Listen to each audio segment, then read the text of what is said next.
sit down to work, I work. Like everything's got a higher ticket, a mid ticket, and a low ticket. Everything has that. Not a predictable plan. What you're saying is like your plan's pretty predictable. The average sales rep speaks to 2 prospects a day. So if you have a 25% close rate, which is not terrible, you make 1 sale every 2 days, right? Like that's not enough. One of the first focuses that I try and get people on is like, as someone who's made a lot more money in sales than I have, what's your thought process behind like, how do I hit my goal for next year? I mean, I know this is going to sound basic, but the biggest thing I always did, like religiously, like a zealot, was...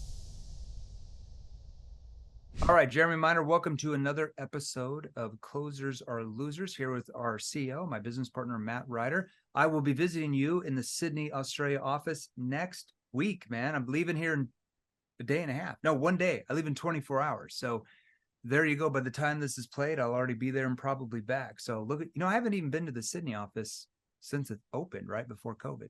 Yeah. It's going to be exciting. I think Sydney is quivering with anticipation. I'm sure they are just rolling out the red carpet. When I get off that airline, I'll come out and there's going to be, people cheering. I'm going to be sadly disappointed if that doesn't happen. All right. So I digress. With an iPad with your name on it. But other than that, perfect. Name with it. I can take that. All right. So today we wanted to talk about like your 2024 as a sales professional. The show, we got tens of thousands. I don't know how many episodes people watch, but we got salespeople watching, entrepreneurs, business owners, pretty much every industry, B2B, B2C. It doesn't really matter.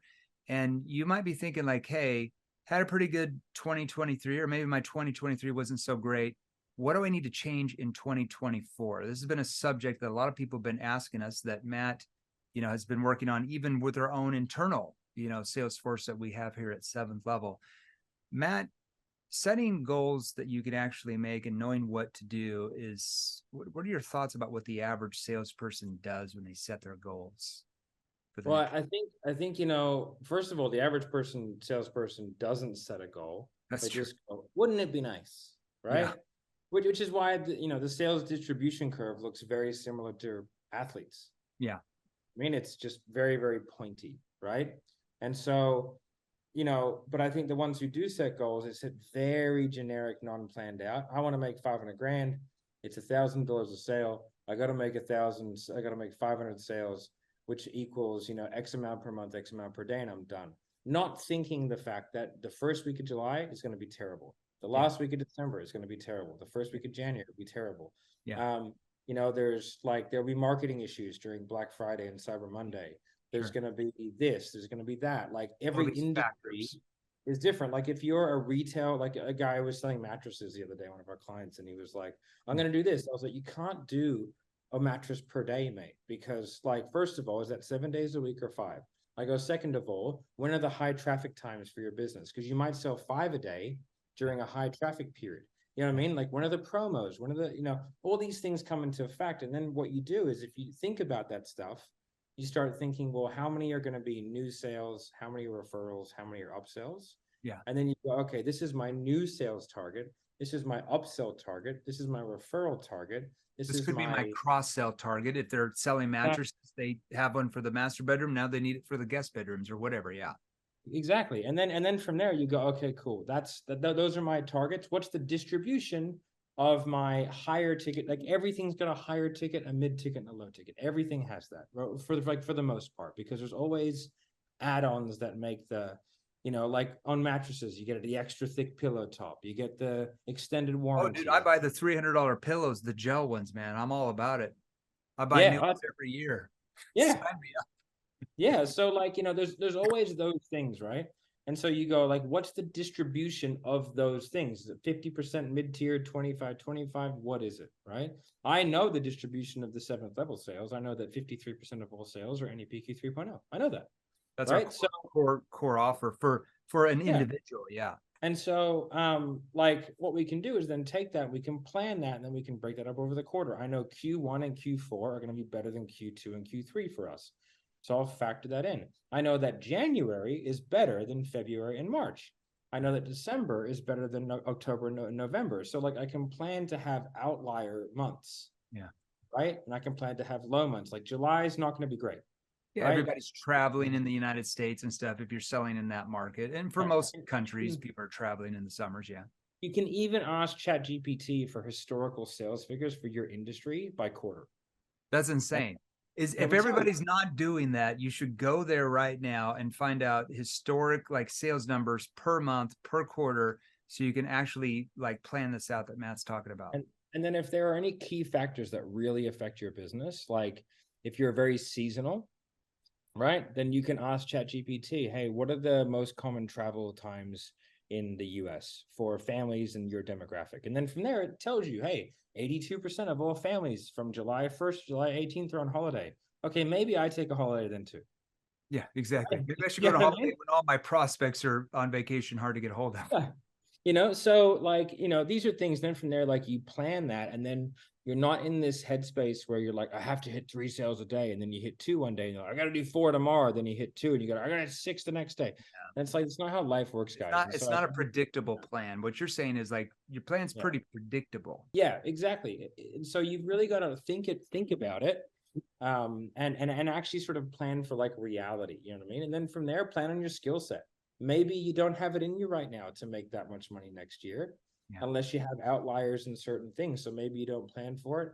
Maybe you get some training or some help. Maybe you have an investment strategy that you're going to use to get your skills up to the level where you can close, which means that you go for the first 3 months of the year, I'm closing at 20%. Next 3 months, I'm closing at 30%. And then I'm going at 50% for the rest of the year because I'm investing $15,000 in Inner Circle. And that's my learning goal. how to sell better. Yeah. So again, guys, you can do all this stuff and you just got to think about it and not put barriers up in your way. But like, what I'm really interested in is like, what was your, like when, let's say right now you're a sales rep, you're, selling one of your old offers, or you're on a, sales training offer right now. Like what's your, as someone who's made a lot more money in sales than what I have, what's your thought process behind like, how do I hit my goal for next year? I mean, I know this is going to sound basic, but the biggest thing I always did, like religiously, like a zealot, was focus on income producing activities every hour, every minute, every day in the office. Or they would even give me the freedom to work from home back before working from home was like a thing. This was like 2008, 2009, 2010, whatever. I could pretty much work anywhere I wanted to. But the biggest thing that got me to that level, besides my skill level, my ability I was learning, was focusing on strictly income producing activities. So, data entry, didn't want to do it because it took me like an hour a day to do data entry with all the leads and stuff. And I was like, I'd just rather be calling leads. Hired somebody to do that, right? That gave me an hour extra every day to sell. That gave me an extra 20 hours a month. So 240 hours a year of sales time. Just that alone right there, you're going to make more money than other people sitting there doing data entry. So that was one thing I eliminated. So I would always do the same thing. Like even on the weekends, let's say and it's going to sound crazy, but like, hey, the grass has got to be mowed.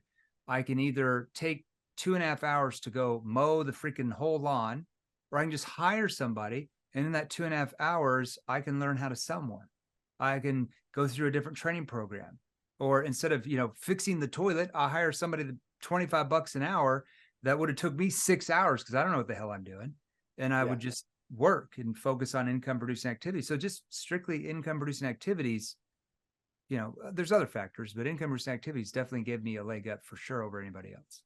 Yeah. I think I was watching a really old video of Brian Tracy, and he just said like the number one contributing factor to success, like the average success of a salesperson, is how many people you speak to, right? Like you take out, this obviously the higher skill, you can choose to speak to less and make it way less. Yeah.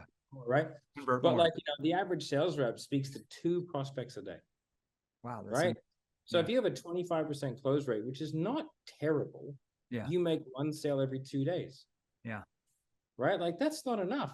Like that's just, unless you're selling super yachts or something. But so for one of the first focuses that I try and get people on is like speak to 6 people a day. Yeah. And from there, create a system around that. And, it was really funny. I was talking to a group of sales reps from a business that we train, like literally like an hour and a half ago. Yeah. And I was like, okay, guys, I want you to tell me what you do when somebody doesn't show up to an appointment. What's the first thing you do? Yeah. I guess and I go, okay, from now on, the first thing you do is call the next person and see if they can do right now. Yeah. You just move them up. I always did that. Yeah. 100%. That's the first thing. And I go, if your last if your last schedule for the day cancels, what do?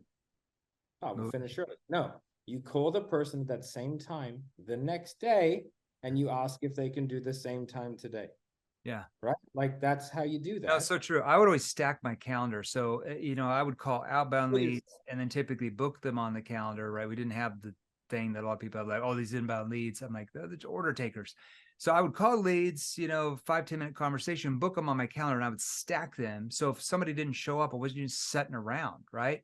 Now, and I usually stacked them like it depends on what I was selling, but typically most of my sales calls were 30, 35 minutes for everything. Some of you are like, oh my gosh, how do you do that? That's a whole nother training at that point, where I'm talking even about large deals. 35 minutes is plenty. 30, 35 minutes. There's some a little bit longer, but I would stack my calendar every 30 minutes. And if I went over by 10 minutes, guess what I was doing? My assistant would text or call the new person like, hey, Jeremy's just running a little bit behind. He'll be there in about 5 or 10 minutes. No big deal, right? But let's say the first person didn't show up. I'm not just going to sit around, twiddle my thumbs for 30 minutes. I'm immediately, after I text and would call that prospect and say, leave them a voicemail and an email, then I'm going to the next person. I might be 27 minutes early, but I'm still calling them. And most of the time they're ready to meet then and there. And then sometimes the prospect who missed the first one, they call me back 20 or 30 minutes later and bam, I'm right back on schedule. Because if you don't do that, you're just wasting time, man. So many, we do one of the most effective things you can do for yourself is a time audit of how much time you actually spend selling. Yeah. We had one of our reps that came to us. She's lovely. Laura, we love you. She was like, I'm working 70 hours a week, man. I said, I don't think you are. Right. And so, and I go, okay, let's break down what's happening. And yes, she was doing things during that time, but what she did is she didn't understand that no show time or this, like this is all time. So if you're going to do 40 hours a week and you have say 40 booked appointments or whatever, whether you've outbound them or not, whatever, let's just say 12 of them are never going to show up. Yeah. Right. It's 12 hours that you have to do stuff. Yeah. So if you have that, okay, I know that throughout the week, I'm going to have 12 hours, which is at 1.5 hours a day. Yeah. Right. I know that I can do these activities during that time. Yeah. So my pipeline, my referrals, my follow-up, even some admin, I can do that when a person no-shows. My first thing, call the next person, see if they can come. If they can't, and I've got a pipeline, sweet, call the pipeline, call referrals, call leads, yada, yada, yada, next appointment, good to go. So and as soon as we did that, she went to 8 hours a day. And it's sweet, you're getting more done in 8 hours than what you were in 12 or 13. Right? Because you just thought about, okay, I have these 6 activities I want to do throughout the week. I want to spend an hour per activity. Okay, I've got 12 hours worth of no-show time. I can actually do 2 hours of those activities, which increases my sales month over month, year over year. Yeah. And that's just through thinking about things in a better way. Because when I sit down to work, I work. Yeah. There's no Netflix. There's no nothing. I just work. No Facebook. Yeah. No, it's true. I mean, the average salesperson, I think I was reading Forbes or somewhere, but they did some study a year ago or something. The average salesperson really only works 3 to 4 hours a day. Oh yeah. If that. On selling. The rest of the time they're wandering around in the office, going to the bathroom, on social media, talking to the reps in the break room about how everything sucks, getting on Zoom if they work from home, or if they're, virtual, complaining to somebody else. They don't actually work income producing activities. You want to focus on 8 hours a day of income producing activities and watch where your income goes, especially if you start learning the right skills. You're on a whole different level. So to me, what would you consider an income producing activity? What are those activities? Income producing activities would be, what's your most important one that you would prioritize over everything, besides obviously the actual sales call itself? Besides talking to prospects? Yeah. So what are the things? Yeah, it would depend on the industry, but let's say if I sold B2B and I needed to do proposals, right? Or, something in my presentation, that would be kind of an income producing activity if I had to present in front of a boardroom, right? Now, what I did when I was in B2B is I had an assistant that was better at graphics than me, and I would just have her do all that stuff. So I could focus on income producing activities. See, what we should do is we should link I think we did a podcast a couple of weeks ago on proposals. We'll link that in the description below for those of you who are watching. Yeah, we did. Yeah, we should do that for them. But so it depends on, Man, I'm telling you, like, besides that, what I did is I was very fanatical on checking my emails. I'd only check them 4 times a day at certain times, unless my assistant said, "Hey, this prospect emailed you, said, I'm ready to go. How do I pay?" I'm going to, jump in there and get with them. But I would check them before work, probably an hour before work. I would check them about 15 minutes before I took my 10-minute lunch break. That's one thing I did not want to waste time eating around unless it was like a viable prospect. I wasn't going to waste an hour and a half like most salespeople do. Make enough money to where you can have amazing holidays. Exactly. Yeah. You don't need a holiday over lunch. Yeah, that's right. So 11:45, I'd be checking my emails, 5-10 minutes, and then I would check it right before I left the office, and I'd check it before I go to bed. And my assistant would check them most of the time, just herself. So that's why I'm so I know a lot of people at 7-Eleven are like, man, Jeremy, you can't do graphics, you can't do any of that stuff. It's because I always had people do them because I was focused on income producing activities. Because I didn't want to get bogged down by putting together like slides and stuff. You know what I mean? And to be honest, like it's actually a relatively accessible thing to have an assistant. Like you can go onto Upwork and get someone for $5-6 an hour, and you probably only need 2 hours a day. Like you really don't need someone full time. You could even get 3 sales reps in your office and split a full-time person between you. It probably cost you $500-600 a month each. Yeah. Right now, if you think about the amount of time, let's say you get 6 hours a week conservatively back, 7 hours a week back, right? If you like look at how much you make per hour, right? Which is like one metric that I used to use, like what's my hourly rate as a sales rep, because I wanted it to be around 2,000. Yeah. Right. Then it was like, okay, cool. Like, that actually makes me that much more. I can do this much more activity. The thing that, the trap that people get into is they just work less, which is fine if you're making a lot of money. That's a good thing because now you're more effective, right? Yeah. But if you're someone who's trying to make more income, like using those tools so you can do more is absolutely key. And I think I think most salespeople don't realize the time they think they're working, like you said, where they're really not working where they can make money, right? You know what I mean? You just don't. I might actually put together a time audit form and see if I can get it together in time for them to add it to this. But it's one of the most effective things I've had people do, which is where like, they come to us and go, I'm working so much. And I'm like, okay, well, how many book calls do you get in? Like how many hours, like how many dials do you do a day? Yeah. Right. Well, and like how what's your talk time? And I'm doing $20 a day. Yeah. Okay. $20 a day. What? That's 4 minutes. What's the rest of the day? Yeah. Right. Yeah. Like, unless you're talking to all 20 of those people. Dialing on a rotary. Yeah. Like people just don't work. And it's not that like the perception is that they're working, but they're really not. And we have a unique perspective because we see, tens of thousands of sales processes of huge companies too. And it's all the same. The full-time outbounders are spending 3 hours a day on the CRM, right? And you can see the talk time and the dial times. Like, I know what you're doing. Yeah. And you're not doing anything else. Like, so you're working 3 hours a day, right? Yeah. And then you get the closers who have 5 inbound and they take 2 and they speak for 2 hours a day. They do a follow-up call and they're done. Oh, that was a tough day, right? Like that's common. You know what I mean? And then from there they complain about they make no money. It's like, well, if you actually look that you only work, 18 hours a week, you're killing it. Yeah. Right. Like you're only making 10 or 12 grand a month, but you actually only work 15 hours a week. So maybe you could work 30 to 40. I don't know, just going on a limb. Yeah. And so like they feel like they're working because they're there and they're in front of a computer, but like I can't log in to my social media on my computer. I can't. Yeah. Like it's blocked, right? Yeah. And I don't have I have a separate phone, which is just like my old iPhone for social media. Yeah. Right. So I don't have that stuff on my phone so that during the day, I can't check Instagram. I can't check Facebook. It's very distracting. You should only be on social media if you're in like some type of sales role or you figured out how to do reels on social media and maybe you're responding to some messages like DMs.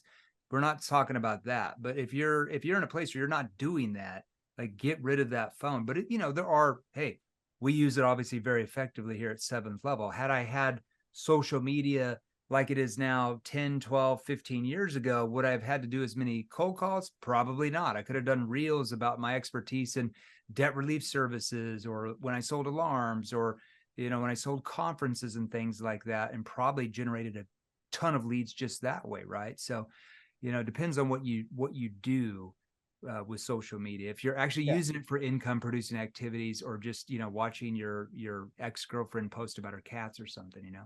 One of the best things you can do if someone says they don't need the time, get them to go into their settings, and then you go onto the screen time, and you have a look at the apps, right?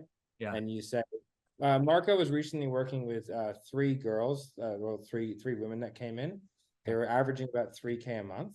The first thing you had them do was delete Instagram from their phone. 30 days later, they're all making 10. Yeah, right. because That's they're not wasting saying their time Instagram surfing make on 10K a IG. month. But they were spending so much time on Instagram. These guys are complaining about not making money, right? And they're literally spending like 4 hours a day on Instagram. It's like, what are you doing? Just start working. And it's like, oh, and then they start working all of a sudden. And one of them is a recruiter, and she is now like killing it. And she has so many people. She's sending us people for free. Yeah. She set up a whole job board for us, for operations people, because she had extra time, because she's crushing it. Yeah, she's not. Yeah, because she deleted Instagram. I totally agree. It's the distracting activities that take you away from income producing activities. So you only are using social media if it's for income producing activities during work hours. Now at night, do whatever. Yeah, do what you want. I don't care. Your grandma's, you know, cats, you know, your aunts talking about politics, whatever you want to do. But during the day, only use social media if you're doing reels, or, you know, responding to DMs on there or something like that. 100%. I agree. But the only thing I've got on mine is Facebook Messenger, and I have spent 8 minutes in there today. That is some. Everything else is Boxer, Slack, chat. Time tasking skills. I like that. Yeah, well, it's just all there. So if someone says they don't have time, go show me your go into your settings, right? Go into screen time, and then go into the like apps, like time per app, and show me how much time you spend on YouTube, Facebook, Instagram, Threads, TikTok. And if it's more than an hour a day, like during work hours, because you can see the actual hours. Like, bro, like you're not trying. It's so true. Like I wake up in the morning go to the gym. I wake up at 5 a.m. and I'd sit there and roll out of bed, and I'm like, oh shit, it's already 5:12. I just, you know, I looked at IG comments for 12 minutes. I just wasted 12 minutes of my life for nothing. Time evaporates. You know, it evaporates. Then I'm like running to my class. All right. Well, thanks everybody for being on. Hope that helped you. Hope they gave a little advice. You want to learn more about your sales ability. You want to learn how to get your prospects to let their guard down. You want to learn how to use your tone to trigger different emotional drivers in your prospect to get them to trust you. You want to learn to ask the right questions at the right time to get your prospect to view you as the authority, the expert with what you sell. We'll let you go to one of our Facebook groups. Go to salesrevolution.pro. salesrevolution.pro. We'll let you join for free. It's about 100,000 people in that bad boy now. Do you notice that? I just looked at it. 98.5 or something like that. There you go. Growing fast. Lots of salespeople in your industry. You go there, ask them questions, and we do a couple lives in there every week, different Q&As and trainings. And you want to get a little taste about what we do, you can go to Barnes & Noble, your bookstore, or barnesandnoble.com. Buy The New Model of Selling. It's by me and Jerry Acuff. Our work, we actually give you some tactical skills here. Not, you got to set goals, you got to get motivated. I used to hate that in books. I'm like, but I want to know what to say. I want to know what to ask. How to overcome this objection. This is what we teach you in the book for all industries. So go to barnesandnoble.com if you want to learn this. If you need the $17 to buy the book, just reach out to me, Matt. We'll start a GoFundMe page for you so you can invest the $17 to sell more. With love, we love all of you guys. Matt, I'll see you in 2 days. Okay, awesome, guys. Have a good one. Thanks, everybody.